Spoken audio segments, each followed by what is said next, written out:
शरारती गुलहरी।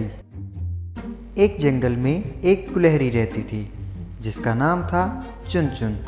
वो अपनी माँ के साथ रहती थी। चुनचुन अपनी माँ की एक भी बात नहीं सुनती थी। जंगल में सारे जानवर चुनचुन की शरारतों से परेशान थे।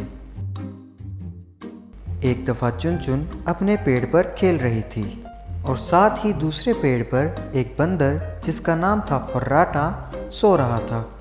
ये देखकर चुनचुन अपनी माँ से बोली, मम्मा, ये बंदर हमारे पेड़ पर क्यों सो रहा है? तुम्हें किसने कहा ये हमारा पेड़ है? उसे सोने दो। लेकिन मम्मा, इस जंगल में बहुत सारे पेड़ हैं, उसे वहाँ जाकर सोना चाहिए, यहाँ हमारे पेड़ पर नहीं। चुनचुन, ये जंगल सभी जानवरों का है और ये दरख्त भी, ये सब में बराबर है। तुम्हारा कोई हक नहीं बनता कि तुम उसे यहाँ से हटाओ। ये कहकर चुनचुन की माँ वहाँ से चली गई। लेकिन चुनचुन को ये बात बिल्कुल अच्छी नहीं लगी। वो बंदर के पास गई और उसकी पूंछ दरख्त से बांध दी। ये करने के बाद जब बंदर फुर्राटा अपनी नींद से जागा तो जैसे ही उसने एक पेड़ से दूसरे पेड़ पर जंप करने की कोशिश की, लेकिन उसकी पूंछ पेड़ से बंधने की वजह से वो गिरकर लटक गया। फुर्राटा जोर जोर से चिल्लाने लगा, आला, मैं तो लटक गया। ये किसने किया? मेरी कोई मदद करो, बचाओ मुझे, मैं गिर जाऊंगा। फुर्राटा की आवाज सुनकर सभी जानवर वहाँ आ पहुँचे। जंगल का शेर बादशाह बोला, तुम क्यों चिल्ला रहे हो? किसी ने मेरी पूंछ को इस पेड़ से बांध दिया और मैं लटक गया। अरे भाया, मगर ये शरारत तुमसे की किसने? और इसने ऐसा काय को किया बे? ये जरूर गुलहरी चुनचुन ने किया होगा। वो पहले भी सभी जानवरों को सताती रहती है। चुनचुन और उसकी माँ पेड़ पर बैठकर सब कुछ सुन रही थी। हाँ, मैंने इस बंदर को पेड़ से बांधा है। मगर बच्चा, तुमने इस तरह काय को किया? इसमें बेचारा फुर्राटा का क्या कसूर था? इस जंगल में इतने सारे पेड़ हैं। इस बंदर को यही पेड़ मिला था सोने के लिए। ये मेरा पेड़ है। सारे जानवर ये सुनकर हैरान हो गए। इतने में हिरन बोली, चुनचुन, तमीज से बात करो और मेरी बात गौर से सुनो। ये जंगल सभी जानवरों का है और इन पेड़ पर सभी जानवरों का बराबर हक है। देखो बच्चे, अगर अब तुमने किसी को भी अपनी शरारतों से परेशान किया तो मैं तुम्हें इस जंगल से निकाल दूंगा। ये सुनकर चुनचुन की माँ ने जल्दी से बोला, अरे नहीं नहीं, इसमें चुनचुन की कोई गलती नहीं। वो अभी बहुत छोटी है, आप प्लीज उसे माफ कर दें। मैं वादा करती हूँ दोबारा ऐसा कभी नहीं होगा। मैं फुर्राटा को अभी आजाद कर देती हूँ। चुनचुन की माँ जल्दी से बंदर के पास गई और उसकी पूंछ को खोल दिया और फुर्राटा जोर से जमीन पर जा गिरा। तभी शेर सिंह बोला, देखो चुनचुन की माँ, तुम अपनी बेटी को सुधारो, ये आखिरी वार्निंग है तुम्हारे लिए। ये कहकर शेर सिंह और सभी जानवर उस जगह से चले गए। चुनचुन की माँ चुनचुन से बोली, चुनचुन मेरी बच्ची, अगर तुमने दोबारा कोई ऐसी शरारत की तो ये हमारे लिए मुसीबत खड़ी कर सकती है। लेकिन चुनचुन अपनी माँ की किसी भी बात को सीरियस नहीं ले रही थी। कुछ दिनों बाद चुनचुन की माँ जंगल से किसी काम के लिए जा रही थी और उसने चुनचुन से कहा, चुनचुन मेरी बच्ची, मैं किसी काम से बाहर जा रही हूँ। तुम कोई भी शरारत नहीं करोगी, ना ही किसी को परेशान करोगी और ना ही जंगल से बाहर जाओगी।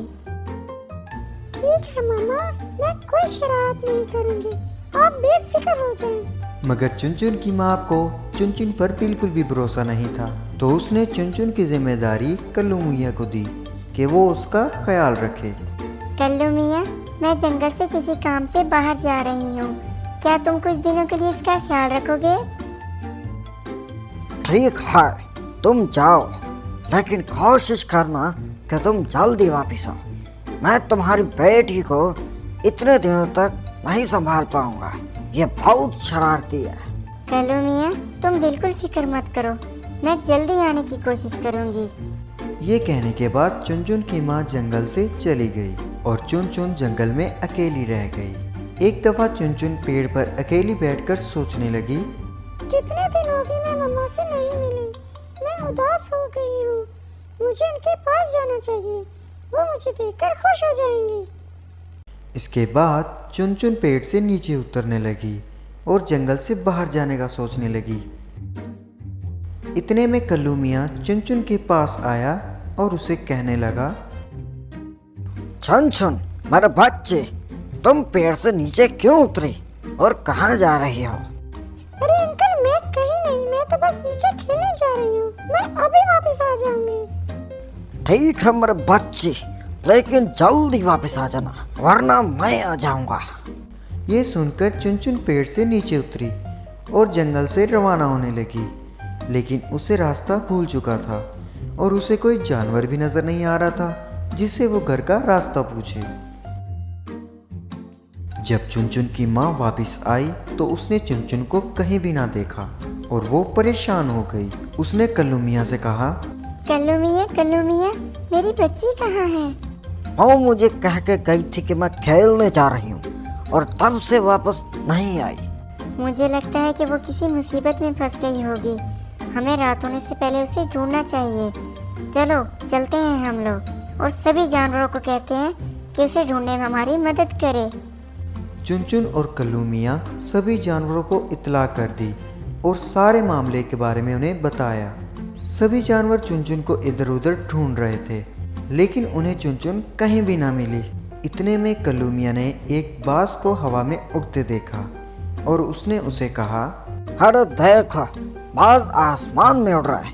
देखो देखो देखो। उड़ी बाबा, ये सब आसमान में क्या करता है? वो अपने लिए खाना ढूंढ रहा है। चुनचुन की माँ ये सुनकर परेशान हो गई और बोली, अरे बाप रे, लगता है बाज ने मेरी बेटी चुनचुन को देख लिया है। तुम बिल्कुल भी ना घबराओ, मैं अपने दोस्त मियाँ मिट्ठू को साथ लेकर चुनचुन को हर जगह ढूंढूंगा। ये कहकर कल्लू मियाँ और मियाँ मिट्ठू बाज का पीछा करने लगे। उन्होंने देखा कि बाज चुनचुन पर नजर रखे खड़ा है। ये देखकर कल्लू मियाँ समझ गए कि बाज चुनचुन का शिकार करने वाला है। उसने ये बात सभी जानवरों को बताई और चुनचुन की मदद के लिए मियाँ मिट्ठू के साथ निकल पड़ा। इतने में ही बाज ने चुनचुन को देखा और उसे अपने पंजों से पकड़कर उड़ गया। ये देखकर कल्लू मियाँ बोला, मियाँ मिट्ठू, जल्दी से हमें चुनचुन की मदद करनी होगी वरना वो उसे खा जाएगा। ये कहकर कल्लू मियाँ और मिट्ठू मियाँ हवा में ही बाज से लड़ने लगे। वो दोनों ही चोंच और पंजों से बाज पर हमला करने लगे। इतने में ही चुनचुन बाज के पंजों से छूटकर नीचे गिरने लगी। चुनचुन को गिरता देख सभी जानवरों ने एक नरम पत्तों का पलंग बनाया। चुनचुन उन नरम पत्तों पर आ गिरी।